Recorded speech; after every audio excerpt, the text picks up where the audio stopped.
Thanks for checking out Fast Eddie's Chop Shop. Here you have every right to be wrong, and I'm going to break it down for you today big time.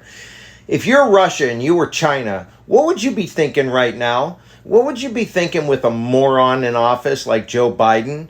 If you had plans of expansion, if you will, wouldn't you be expanding with the morons that we have in there that have no idea what they're doing, what's going on? Listen.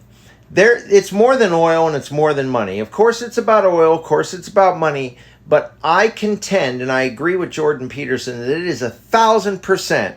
They do not want Western ideals crossing their border. And you know what? They're right on that right now. You know, back in the day, they didn't want Western ideology crossing the border because it brought forth freedom and championed freedom. Now it doesn't. What do we champion now? I've said it before. We're the largest exporter of pornography, drugs. We're a sexed out, hopped out country that can't even determine what sex they are. And they don't want that on their side of the fence. And you know what? They're probably right. They are right about that.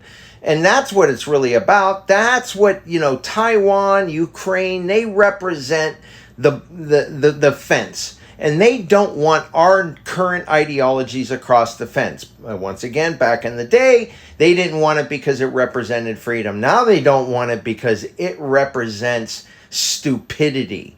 Again, they don't want their country hopped up, not knowing what genders they are. They absolutely want nothing to do with it. And right now, we've got a weak country. We put ourselves in a pickle with this Nancy Pelosi.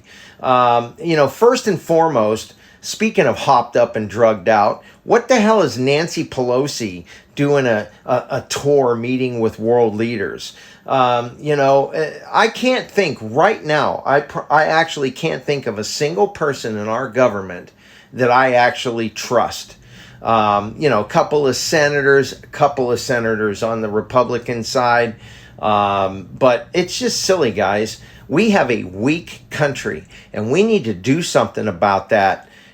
God forbid World War III happens in the meantime, but we need to get to the elections this cycle, get these idiots out of office, and get some competent people in there, at least for part of the government, and then 2 years later, take it on once again. All right, have a good one.